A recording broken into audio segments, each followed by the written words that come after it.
masih mudahkan kedua kaki kita untuk melangkah ke tempat yang mulia. Baitun min buyutillah, rumah di antara rumah-rumahnya Allah Subhanahu wa taala, dalam rangka mengerjakan sebagian di antara kewajiban kita selaku umat Islam, mengerjakan sholat subuh secara berjamaah yang kemudian diikuti dengan majelis taklim yang mudah-mudahan kehadiran kita semua oleh Allah Subhanahu wa taala dicatat sebagai amal ibadah, dan mudah-mudahan Allah Subhanahu wa taala golongkan kita semua menjadi hamba-hambanya yang husnul khatimah. Amin ya Allah ya rabbal alamin.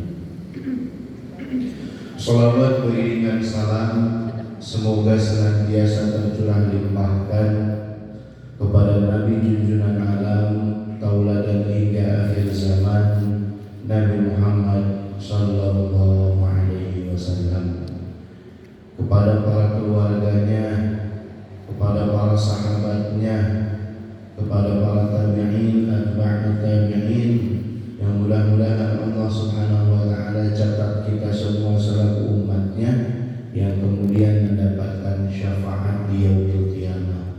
Amin ya Allah ya rabbal alamin. Ma'asyiral muslimin rahimakumullah, tidak terasa kita semua pada hari ini oleh Allah Subhanahu wa taala sudah disampaikan di 10 hari terakhir di bulan Syawal, yang artinya 20 hari telah berlalu bulan Syawal setelah kita melewati masa dan fase penggemblengan selama berada di bulan suci Ramadan. Di bulan Ramadan Allah Subhanahu wa taala mengkondisikan setiap amal ibadah kita semua, mulai dari penggemblengan berpuasa. Allah mendidik dan mentarbiyah kita melalui beberapa ibadah-ibadah yang Allah Subhanahu wa taala kondisikan.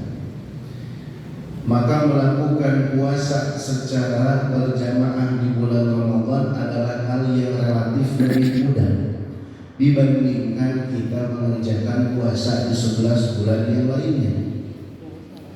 Kemudian pergi ke masjid mengerjakan sholat malam, qiyamul lail atau qiyam Ramadan, ini lebih dikondisikan karena kita sama-sama mengerjakan secara berjamaah di masjid-masjid yang ada di sekitar kita. Namun PR besarnya, sejauh mana kita sudah berada pada tahapan seperti yang Allah Subhanahu wa taala inginkan, yang Allah sebutkan di dalam surat Al-Baqarah 183, bahwasanya buah daripada ibadah berpuasa adalah meningkatnya takwa di hadapan Allah. Maka Allah Subhanahu wa taala sebutkan, kutiba alaikumus siyamu kama kutiba alal ladzina min qablikum la'allakum tattaqun, agar kalian bertakwa. Bertakwa ini dengan definisi yang biasa kita dengar, imtithalu awamirillahi wajtinabu nawahihi, mengerjakan setiap hal yang menjadi perintah Allah Subhanahu wa taala dan menjauhi larangan-larangan yang Allah Subhanahu wa taala inginkan. Nah, ini buah daripada berpuasa ketakwaan. Di bulan Ramadan kita bisa berpuasa 30 hari full. Di bulan Ramadan kita bisa melakukan ibadah salat malam 30 hari full. Di bulan Ramadan kita bisa menyisihkan sebagian di antara harta kita melalui infak sedekah Ramadan, memberikan takjil bagi yang berpuasa. Nah, apakah di bulan Syawal kita ini menjadi para alumni Ramadan yang berhasil, yang masih bisa menjaga spirit dan semangat ibadah kita di 11 bulan yang lainnya, sehingga Allah Subhanahu wa taala menginginkan seperti yang oleh Allah Subhanahu wa taala sebutkan di dalam Quran surat Al-Hijr ayat 99 mengenai bagaimana seharusnya standar ibadah seseorang. Apakah dengan berlalunya Ramadan lantas kemudian kita meninggalkan setiap amalan-amalan yang dicintai oleh Allah? Apakah lantas dengan terlewatnya bulan suci Ramadan kemudian kita lepas dari setiap kebiasaan-kebiasaan baik selama di bulan Ramadan? Padahal Allah Subhanahu wa taala yang kita sembah, Allah yang kita ibadahi, yang kita niatkan salat kita, puasa kita, sedekah kita, zakat kita, dan setiap amalan kebaikan yang lainnya adalah Allah yang sama yang ada di 11 bulan yang lainnya. Sehingga standar ibadah seseorang ini seharusnya bukan hanya berada di bulan Ramadan saja. Maka Allah Subhanahu wa taala sebutkan di dalam Quran surat Al-Hijr 99 tadi yang saya bacakan dalam mukadimah, wa'bud rabbaka hatta ya'tiyakal yaqin, dan sembahlah Rabbmu hatta sampai ya'tiyakal yaqin, datang kepadamu al-yaqin. Menurut para ulama ahli tafsir al-mufassirun, al-yaqin artinya al-mamat awil maut. Maka bisa kita artikan di sini, sembahlah Rabbmu hingga ajal menjemputmu, beribadahlah kepada Tuhanmu sampai malaikat maut datang memisahkan jiwa dan ruh. Ini yang Allah Subhanahu wa taala inginkan. Sehingga menyembah Allah, beribadah kepada Allah tidak terbatas pada bulan Ramadan saja. Di antara asal perkataan para ulama salafun salih ada yang menyebutkan, kun rabbaniyan wa la takun ramadaniyan. Jadilah engkau hamba-hamba Allah yang rabbani, dan janganlah engkau menjadi hamba-hamba Allah ramadaniyan, yang hanya menyembah kepada Allah Subhanahu wa taala hanya berada di bulan Ramadan saja ibadah. Bi'sal qaumul ladzina ya'rifuna Allah illa fi Ramadan. Ulama yang lain menyebutkan, seburuk-buruknya kaum adalah ia yang tidak mengenal Allah kecuali hanya pada bulan Ramadan saja. Maka ibadahnya hanya di bulan Ramadan, puasanya hanya di bulan Ramadan saja, ke masjidnya hanya di bulan Ramadan saja, infaknya hanya di bulan Ramadan saja, zakatnya meskipun harta yang Allah titipkan kepadanya lebih hanya zakat fitrah saja. Padahal Allah Subhanahu wa taala ini adalah Tuhan dari kita semua yang bukan hanya standby hanya di bulan Ramadan saja, melainkan di 11 bulan yang lainnya Allah yang kita sembah adalah Allah yang sama. Maka standar ibadah tadi 1 hingga ajal menjemput, bukan karena selesai bulan Ramadan mendengar suara kumandang takbir Idul Fitri yang kemudian kita lupa dengan setiap amal-amal kebaikan dan pendidikan-pendidikan yang oleh Allah Subhanahu wa taala berikan selama berada di bulan suci Ramadan. Ibadah menjadi sebuah kewajiban kita yang Allah Subhanahu wa taala tidak semata-mata menciptakan jin dan manusia. Di dalam Al-Dhariyat ayat 56 Allah Subhanahu wa taala tegaskan menjadi tugas pokok dan fungsi di antara hamba-hambanya, wa ma khalaqtul jinna wal insa illa liya'budun. Tidaklah aku menciptakan jin dan manusia semata-mata melainkan agar mereka beribadah kepadaku. Sebetulnya tugas kita ini singkat. Manusia itu hidup di antara dua, hidup di antara azan dan sholat. Ketika lahir dia diazani, dan ketika wafat dia disolati. Maka di antara azan dan sholat tadi kita mengisi waktu-waktu kita dengan hal-hal yang diperbolehkan oleh Allah Subhanahu wa taala, yang pastinya mendekatkan diri menuju ketakwaan kepada Allah Subhanahu wa taala. Banyak di antara manusia yang lalai lantas dengan setiap pemberian yang Allah Subhanahu wa taala titipkan. Di antaranya adalah waktu. Waktu ini menjadi hal yang paling penting, harus senantiasa dihargai. Allah Subhanahu wa taala bersumpah di dalam beberapa tempat pada Al-Qur'an. Allah sebutkan wal 'asr wal lail wal fajr wad duha wan nahar was subh wal 'asr innal insana lafi khusr wal laili idza yaghsha wal laili idza 'as'as wal fajri wa layalin 'ashr wad duha wan nahari idza jallaha was subhi idza tanaffas. Allah sebutkan di dalam banyak tempat di dalam Al-Qur'an yang kemudian bersumpah dengan satu di antara makhluknya, yaitu waktu. Maka waktu yang Allah Subhanahu wa taala titipkan kepada kita jangan sampai terlewat begitu saja. Selama kita berada di antara dua fase yang singkat tadi, di antara adzan dan salat, antara kehidupan yang diadani tatkala kita lahir ke alam dunia dan kematian yang mendatangi kita tatkala kita disolati di hadapan para manusia-manusia, maka mengisi waktu ini menjadi hal yang benar-benar harus dipahami. Rasulullah SAW menyinggung tentang dua hal, dua nikmat yang banyak mayoritas di antara kita lalai terhadap nikmat tersebut. Rasulullah SAW sebutkan ni'matani maghbunun fihima katsirun minan nas. Ada dua nikmat yang mayoritas di antara umat manusia ini lalai terhadap dua nikmat tersebut.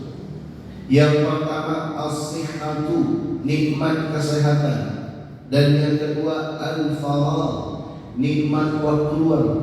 Hadis riwayat Bukhari wa Muslim yang diriwayatkan oleh muttafaqun alaihi, Imam Al-Bukhari dan Imam Muslim menyebutkan bahwasanya kata Rasul, manusia ini banyak yang terjerumus pada sebuah jurang, yang mana jurang tersebut sering dilalaikan oleh para manusia, yaitu ketika mereka melalaikan sehat dan waktu luang yang Allah Subhanahu wa taala berikan, yang kemudian terjerumus pada hal-hal yang tidak bermanfaat.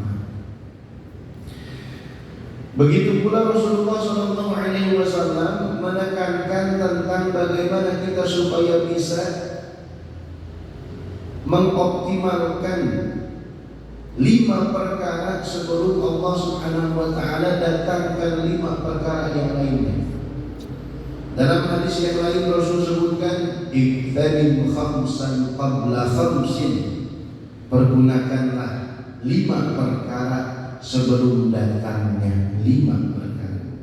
Syababaka qabla haramika, masa mudamu sebelum masa tua renta datang menghampiri kita. Wasihhataka qabla saqamika, masa sakit yang kemudian datang, padahal sebelumnya Allah Subhanahu wa taala berikan sehat kepada kita. Ketika sehat, kadang-kala kita masih banyak yang bermalas-malasan ingin beribadah kepada Allah, dan tatkala saat datang waktu sakit baru teringat sebegitu mahal nikmat sehat, dan kadang ingin mendekatkan diri kepada Allah, padahal momentumnya ini kurang tepat. Saat kita sehat malas-malasan, saat sakit ini baru ingat kepada Allah Subhanahu wa taala. Yang ketiga, wa ghinaka qabla faqrika, masa kayamu sebelum masa fakirmu. Allah Subhanahu wa taala jadikan roda kehidupan kita ini berputar. Manusia ada kalanya di atas, ada kalanya di bawah. Maka ketika manusia berada di atas, ini menjadi sebuah kesempatan terbaik kita untuk bisa memberikan apa-apa yang terbaik bagi Allah Subhanahu wa taala. Dalam segi harta, dalam segi kemampuan untuk berinfak seperti yang dicontohkan oleh para sahabat ridwanullah alaihim ajma'in, bagaimana pengorbanan mereka untuk menegakkan agama Allah Subhanahu wa taala, untuk menolong agama Allah Subhanahu wa taala dengan hartanya yang mereka tidak memandang seberapa besar yang akan diberikan untuk Allah dan Rasulnya, maka di waktu itu dikorbankan. Dan ini adalah kecintaan mahabbah tertinggi kepada Allah dan Rasulnya ketika memang bisa memposisikan harta yang Allah titipkan kepada kita semua ini di atas atau berada di bawah dibandingkan kecintaan kepada Allah dan Rasulnya. Yang keempat, wa faraghaka qabla syughli, masa luangmu sebelum datang masa sibukmu. Maka ketika kita berada di waktu luang, gaduh waktu, punya waktu ya, apalagi Bapak Ibu mungkin sudah melewati fase selesai daripada tugasnya, pensiun daripada pekerjaannya, nah, maka ini waktu luang bisa jadi lebih banyak dibandingkan usia-usia produktif ya, yang kemudian memang harus memberikan banyak waktunya untuk pekerjaan dan pengabdiannya kepada Ibu Pertiwi. Nah, maka dengan waktu luang yang kita miliki ini seyogyanya kita jadikan sebuah momentum untuk bisa mengisi dengan setiap amal ibadah dan kebaikan-kebaikan kepada Allah Subhanahu wa taala yang kemudian tidak akan menjadi alasan saat datang waktu sibuk ternyata dulu tidak bisa memanfaatkannya. Kemudian yang kelima, wa hayataka qabla mautika. Ini pastinya masa hidup kita sebelum datang masa kematian.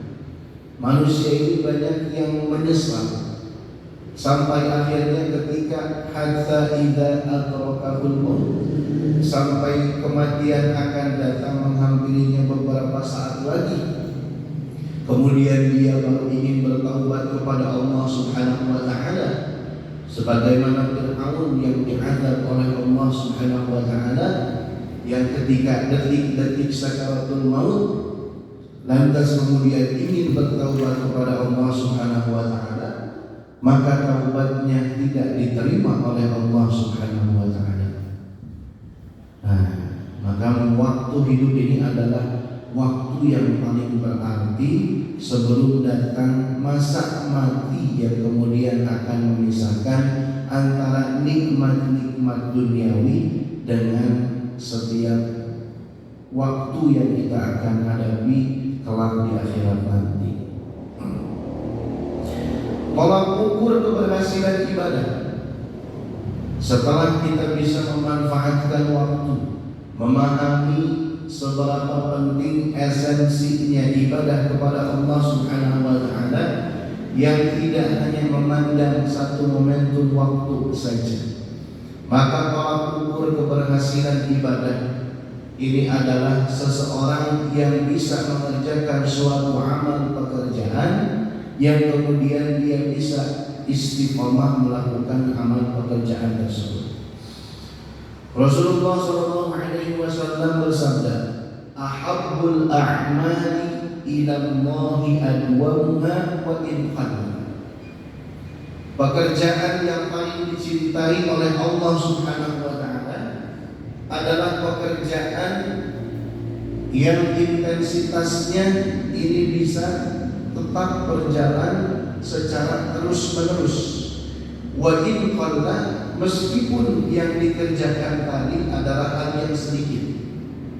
Jadi salat duha, salat sunnah, salat malam 2 rakaat yang terus-menerus secara konsisten dan istiqomah ini lebih diapresiasi oleh Allah Subhanahu wa taala dibandingkan satu ibadah yang kemudian dikerjakan dalam jumlah yang besar akan tetapi hanya sesekali saja. Berinfak sekali nominalnya besar, tapi cuma setahun sekali. Nah, Ini dibandingkan seperti tadi, lebih baik berinfak dengan nominal yang besar, tapi terus menerus.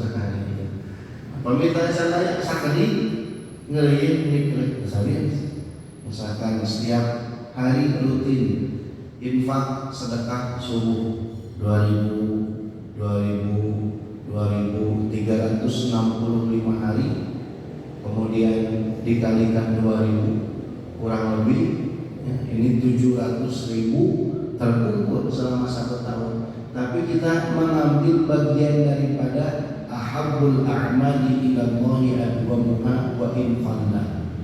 Sebaik-baiknya pekerjaan yang paling dicintai oleh Allah yang terus-menerus meskipun itu sedikit.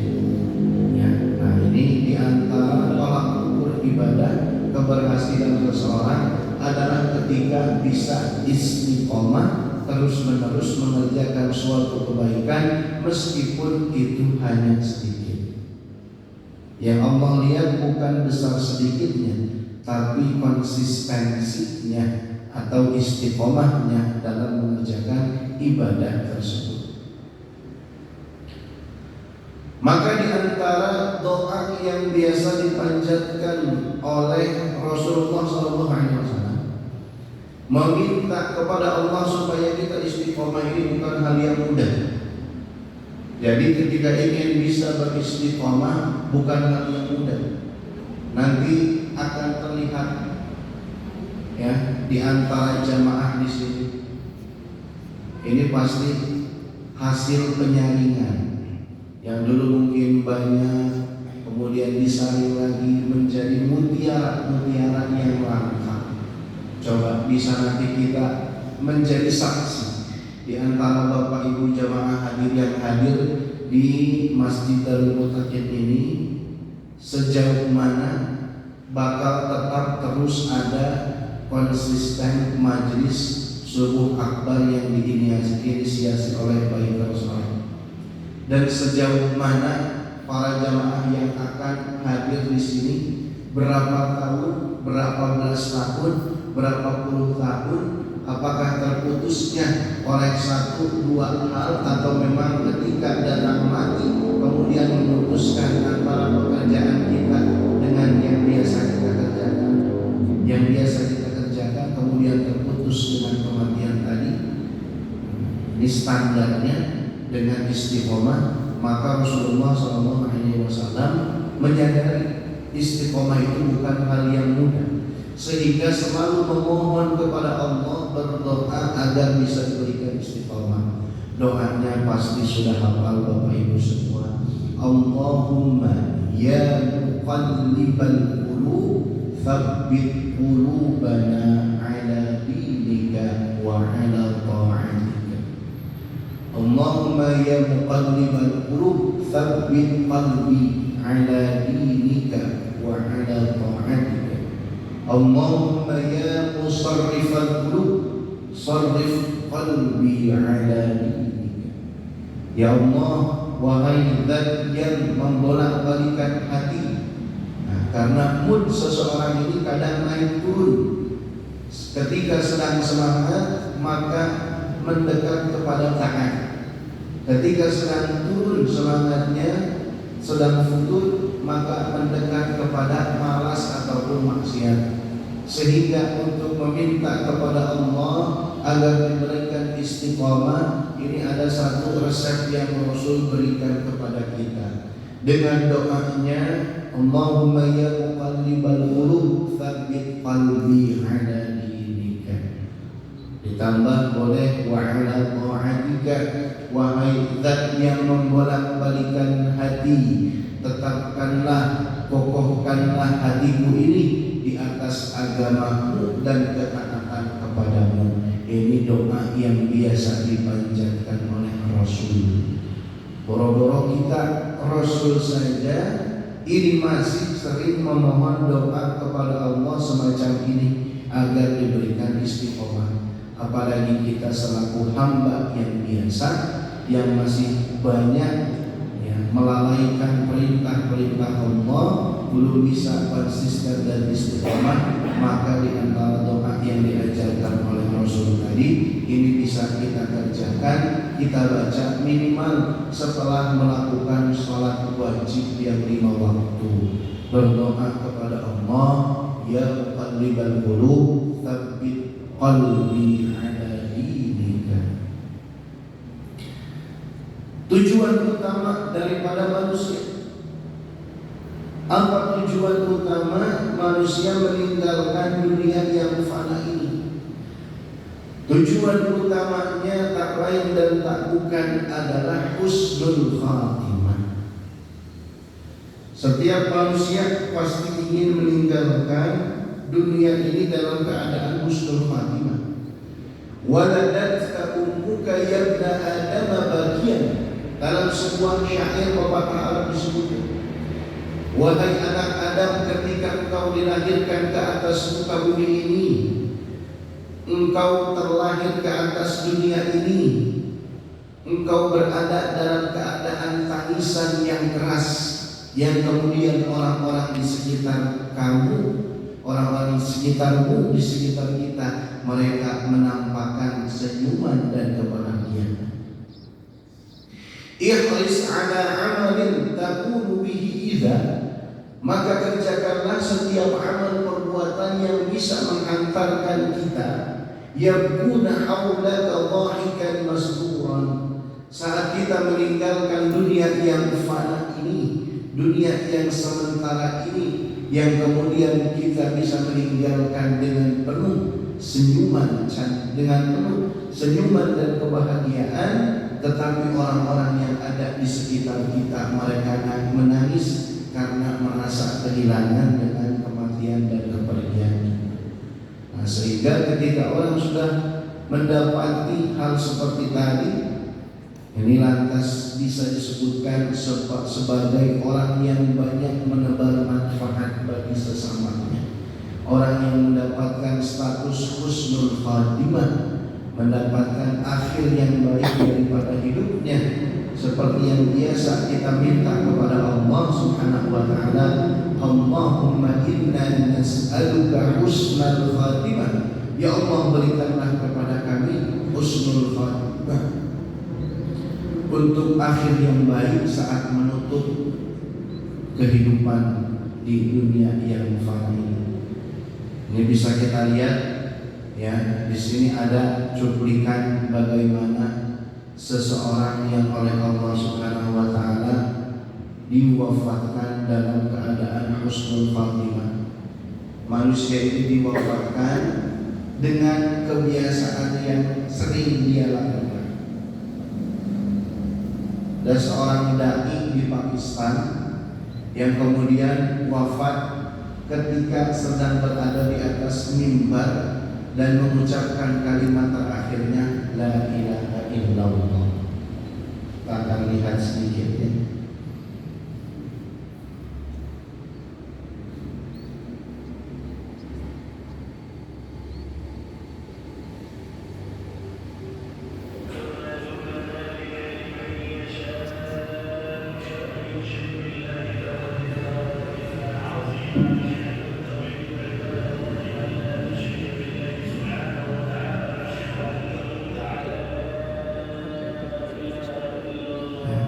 Ketika mengucapkan kalimat terakhir la ilaha illallah, kemudian Allah pisahkan antara ruh dan jasadnya.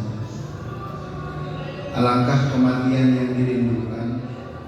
Bapak-bapak biasa datang ke masjid, berdoa kepada Allah, menginginkan husnul khatimah, kemudian datang ke masjid melakukan sholat subuh. Ketika itu saat berada pada posisi sujud kita, sujud terakhir, membaca doa Allahumma inni as'aluka husnal khatimah, Allahumma rzuqni taubatan qabla al-maut. Kemudian Allah pisahkan antara ruh dan jasad kita pada saat. Maka ini menjadi sebuah kematian yang diinginkan oleh kita semua. Ya, maka mudah-mudahan dengan istiqomah yang kita kerjakan, ini bisa mengantarkan kita kepada kematian husnul khatimah. Kalau kita pernah lihat ini di 2 tahun ke belakang, tahun kemarin 2 tahun ke belakang, ini ada salah seorang ustazah di Jakarta yang meninggal ketika sedang memimpin pengajian juga. Datang dari rumah, kemudian ke masjid dalam keadaan sehat. Saat memimpin pengajian, membacakan ayat-ayat Al-Quran, bagian dari asma Allah Subhanahu wa Ta'ala. Kemudian Allah takdirkan untuk bisa menutup hidupnya di atas tempat terbaik di masjidnya Allah Subhanahu wa Ta'ala. Kita pernah lihat mungkin Bapak Ibu cuplikan ini. Seorang ustazah sedang membaca Al-Ikhlas.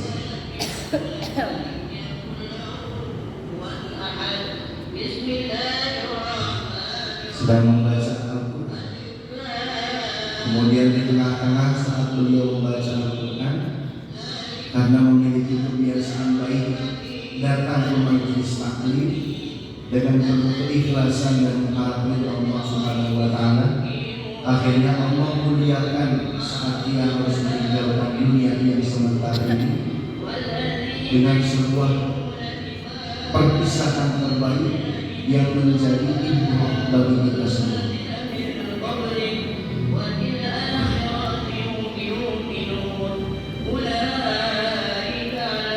Setelah mengucapkan wa ilahukum ilahu, kemudian Allah pisahkan antara ruh dan jasad.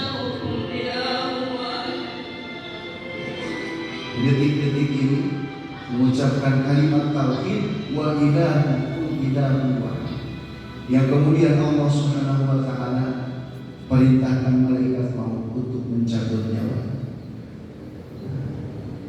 Ini merupakan sebuah renungan bagi kita bahwasanya dalam beribadah ini standarnya bukan hanya bulan Ramadan tadi, melainkan ibadah hatta ya'tiyakal yaqin, sampai akhirnya waktu mau memisahkan antara kita, antara ruh dan jasad yang kita miliki. Maka di antara hal yang bisa kita kerjakan, ini banyak Bapak Ibu sekalian, setelah melihat muhasabah dan renungan tadi, apa saja yang menjadi PR kewajiban kita mengisi waktu di antara kehidupan dan kematian ini untuk menjadi seorang hamba yang rabbani. Ada banyak ibadah yang bisa kita kerjakan setelah melewati ibadah di bulan suci Ramadan. Dari sholat kita mengetahui macam-macam sholat, mulai sholat yang fardu, sholat 5 waktu, ya, sholat 5 waktu, mulai dari subuh, zuhur, asar, maghrib, isya. Sholat subuh ini dijanjikan oleh Allah, man shalla subhan kana fi zimmatillah. Barang siapa yang mengerjakan sholat subuh, dia berada di bawah tanggung jawab Allah Subhanahu wa Ta'ala, berada di bawah penjagaan Allah Subhanahu wa Ta'ala.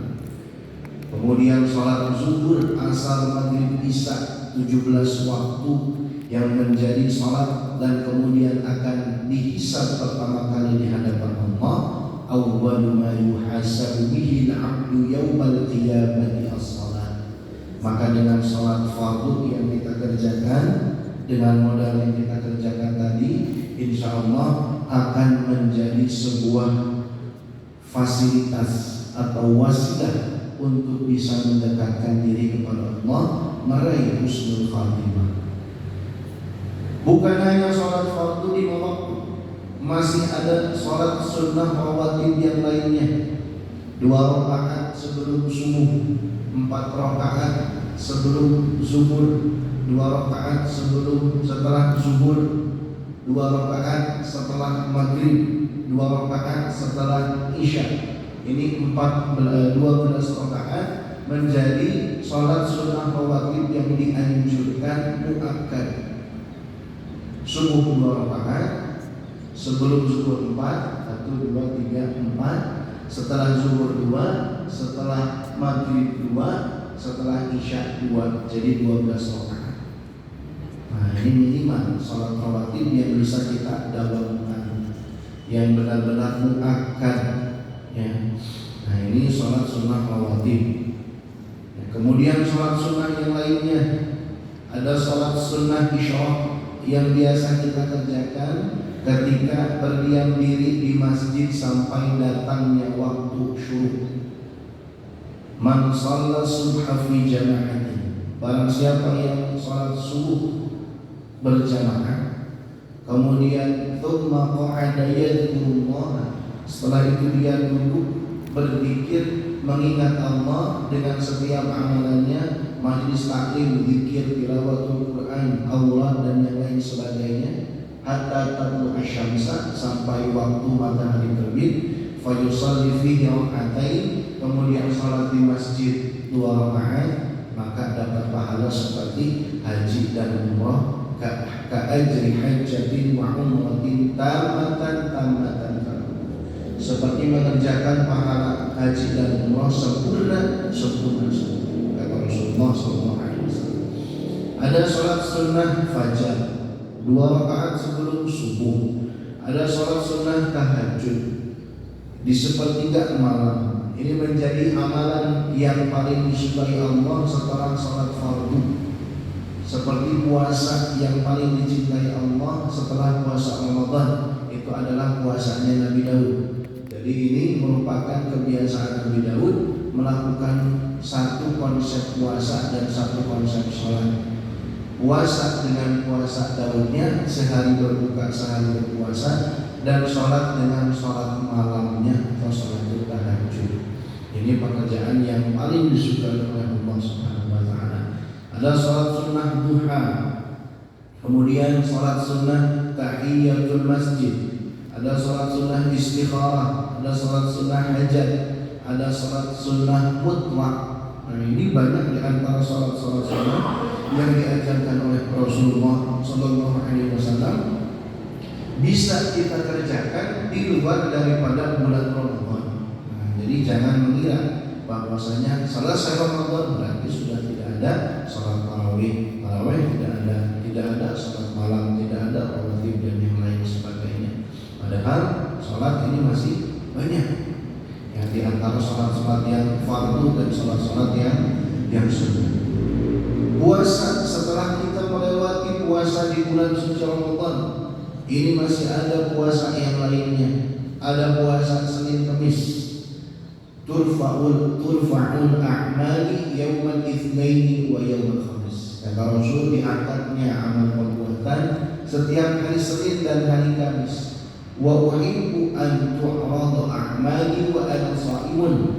Dan saya suka, kata Rasul, ketika dinampakkan, diangkat dan diperlihatkan setiap amal kebaikan kepada Allah, wa ana sha'imun, ketika itu dalam keadaan berpuasa. Maka ada sebuah puasa saum Senin Kamis, ada saum Daud yang tadi kita jelaskan, ada puasa Ayyamul Bid 3 hari setiap bulan saat posisi rembulan itu sempurna, tanggal 13, 14, 15 di setiap bulan Hijriahnya.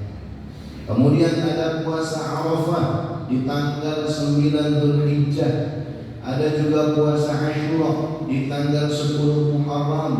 Dan yang pasti di bulan Syawal ada Sittan min Syawal. Hari ini kita sudah berada di tanggal 21. Masih ada kurang lebih 8 sampai 9 hari lagi. Bagi yang belum mengambil jatah puasa Syawal yang Rasulullah SAW sebutkan, man shoma Ramadhana imanan wa ihtisaban. Barang siapa berpuasa Ramadan dengan penuh keimanan mengharapkan Allah, thumma atba'ahu sittan min Syawal, diikuti dengan 6 hari di bulan Syawal, kana kasiyamid dahri, maka dia mendapatkan pahala seperti mengerjakan puasa 1 tahun penuh. Ya, bedanya matematika Allah dan matematika kita. Matematika kita 30 hari ditambah 6 36. Tapi matematika Allah Subhanahu wa taala 30 ditambah 6 pahalanya jadi 360 hari. Jangan lebar, upami itu dicatat lebar, menyempurnakan puasa Ramadan kita dengan sitan min Syawal. Pami abdi sampun bojo nyana jatah genep dinten dina Syawal nate sapertos kieu. Jadi kita buat program di rumah. Bapak Ibu bisa buat program di rumah dengan anaknya, dengan istrinya, dengan cucunya. Kita puasa Syawal 6 hari. Samingon pertama masih kene sedekah karen. Balas Bapak Ibu? Ya. Gara-gara kene hongguan anu lebat ngalanginan. Kue masih kene sedekah yang jajan itu ya sama saja. Kemudian satu pekan pertama kita tidak berpuasa. Kita ambil jatah di 3 pekan terakhir. Pekan pertama tidak berpuasa. Pekan kedua Senin Kamis, pekan ketiga Senin Kamis, pekan terakhir Senin Kamis. Maka dengan Senin Kamis menjadi 6 hari ini mendapatkan jatah sitan min Syawal. Karena puasa 6 hari di bulan Syawal ini tidak baku harus kapan, tidak mesti harus berturut-turut, tidak mesti harus 1 hari puasa 1 hari tidak. Maka kita bisa bebas selama berada di bulan Syawal. Silahkan dilengkapi dengan puasa 6 hari di bulan Syawal. Saya dengan proses seperti tadi, pekan pertama tidak berpuasa, pekan kedua Senin Kamis, ketiga Senin Kamis, keempat Senin Kamis, dan insya Allah dilanjut di bulan Dzulqa'dah, Dzulhijjah, Muharram, Safar, Rabiul Awwal dan seterusnya. Menjadi tradisi kebiasaan untuk berpuasa selama ada di hari Senin dan hari Kamis. Ini dalam rangka merintis istiqomah tadi menuju bulan Ramadan selanjutnya. Ini 6 hari di bulan Syawal. Setelah sholat dan berpuasa, biasanya amalan yang identik dengan bulan Ramadan adalah membaca Al-Quran. Sebutkan di sini. Inna tilawatahu sababun lirif'ati fid dunya wal akhirah. Membaca Al-Quran ini menjadi sebuah sebab diangkatnya derajat kita di dunia dan di akhirat. Maka Allah Subhanahu wa taala menjanjikan, Inna Allaha yarfa'u bihadzal qaumi aqwaman wa yadh'u biha akharin. Allah berjanji akan mengangkat suatu kaum di dunia ini yang kemudian diangkatnya, dimuliakan dengan Al-Quran. Bahkan Allah bisa menghinakan suatu kaum juga dengan Al-Quran.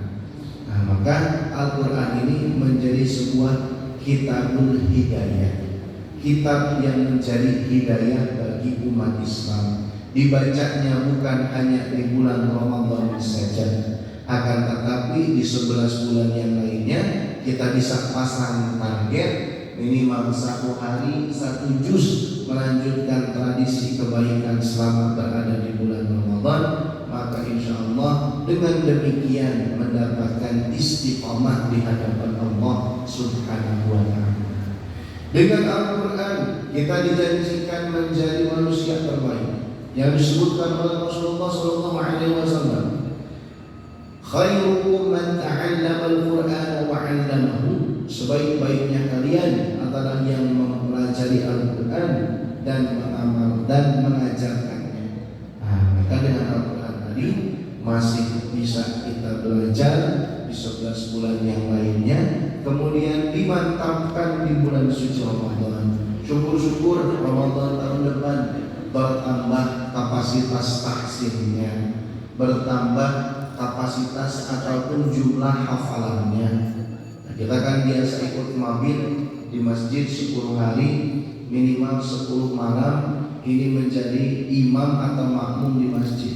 Maka ketika kita bertambah hafalannya juz 30, juz 29, juz 28, paling tidak bisa mengikuti bagaimana lantunan ayat suci suci Al-Quran yang dibaca karena seiring bertambahnya hafalan kita semua dengan apa yang dibacakan oleh imam pada saat itu.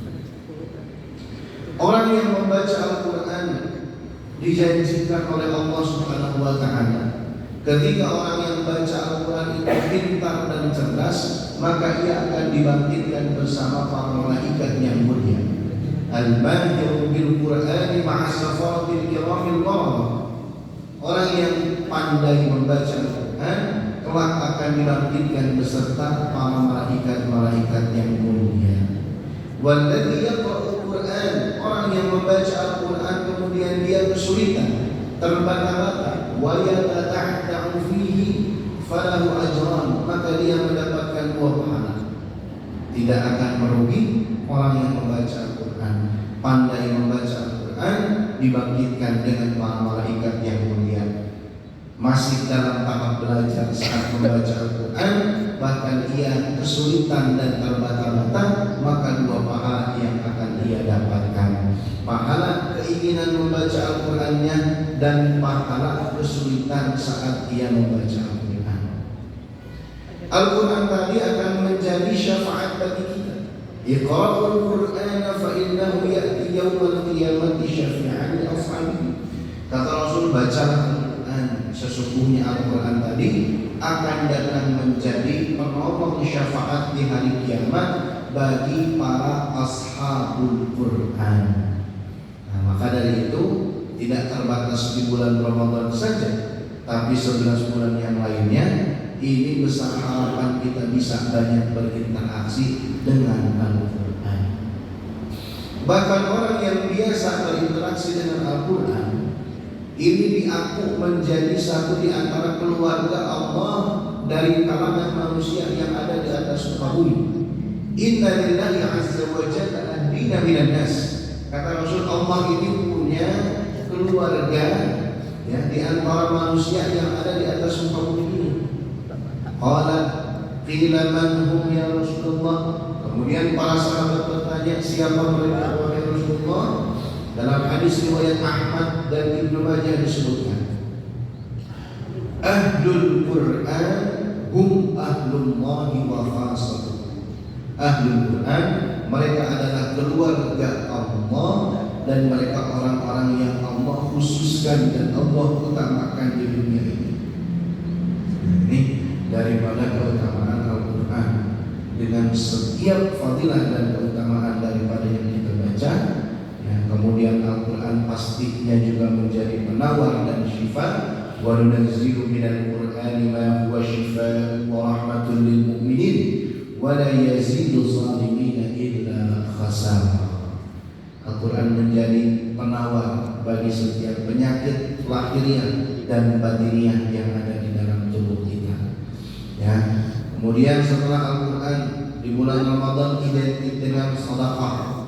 Nah, sedekah ini yang harus kita ingat, selain di bulan Ramadan ada zakat yang wajib kita keluarkan.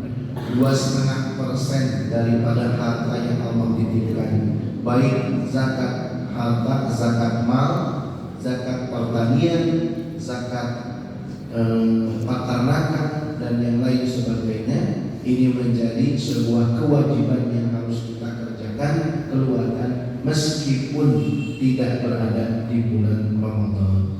Selain zakat ada infak.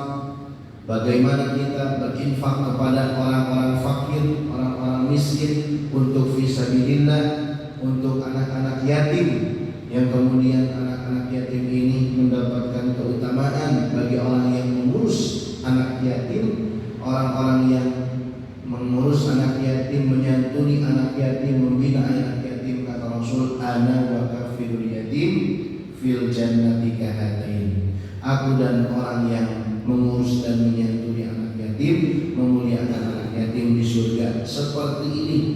Beliau menunjuk jari tengah dan jari telunjuknya, berarti dekat dan bertetangga dengan Allah Subhanahu wa Ta'ala. Bagi barang siapa yang menyantuni dan mengurus anak yatim. Ada pahala-pahala lain seperti wakaf. Kalau Ramadan identik dengan iftar, ta'jilul futur atau it'am shaimi, memberi makan orang yang berpuasa.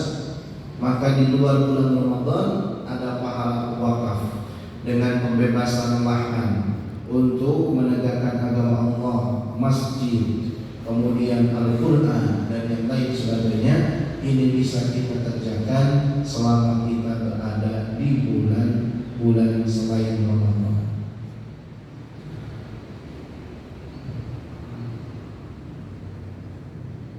Maka insya Allah dengan beberapa amalan yang singkat tadi kita kerjakan, ya, kebiasaan-kebiasaan selama berada di bulan Ramadan ini menjadi sebuah amal ibadah yang bisa kita lanjutkan kebaikannya meskipun berada di 11 bulan yang lainnya. Mudah-mudahan Allah berikan kepada kita istiqomah, mudawamah untuk terus bisa bergerak meninggikan agama Allah Subhanahu wa taala, memperjuangkan mana yang hak dan mana yang batil, menghadirkan keadilan di tengah-tengah kehidupan masyarakat yang intinya dengan berdiri dan tegaknya agama dan hukum Allah Subhanahu wa taala, dan kemudian kita mengharapkan kepada Allah daripada ending yang baik, yaitu husnul khatimah. Mudah-mudahan Allah Subhanahu wa taala mencatat kita semua di antara hamba-hambanya yang mendapatkan predikat husnul khatimah. Amin ya Allah ya rabbal alamin. A'udzu billahi minasyaitonir rajim. Bismillahirrahmanirrahim. Hamdan syakirin hamdan na'imin hamdan yuwafi ni'amahu wa yukafi mazidah. Ya rabbana lakal hamdu kama yanbaghi li jalali wajhikal karim wa li'azimi sultanik. Allahumma ij'al jam'ana hadha jam'an marhuman waj'al tafarruqana min ba'dihi tafarruqan ma'suman. Allahumma inna nas'aluka husnal khatimah. Allahumma rzuqna taubatan nasuha qabla al-maut. Allahumma ya muqallibal qulub tsabbit qulubana 'ala dinika wa 'ala ta'atik. Allahumma ij'alna fi akhir hayatina biqawli la ilaha illallah. Rabbi ighfir lana dhunubana wa dhunuba walidayna warhamhum kama rabbawna shighara. Rabbana atina fid dunya hasanah wa fil akhirati hasanah wa qina adzaban nar. Subhana rabbika rabbil izzati amma yasifun wa salamun 'alal mursalin wa akhiru da'wana alhamdulillahi rabbil alamin. Nas'aluka al-ijabata al-fatihah. A'udzu billahi minasyaitonir rajim. Bismillahirrahmanirrahim. Alhamdulillahi rabbil alamin. Arrahmanir rahim. Maliki yaumiddin. Iyyaka na'budu wa iyyaka nasta'in. Ihdinas siratal mustaqim. Siratal ladzina an'amta 'alaihim ghairil maghdubi 'alaihim. Amin. Wal 'afwu minkum wallahu muwaffiq ila aqwamit thariq. Wassalamualaikum warahmatullahi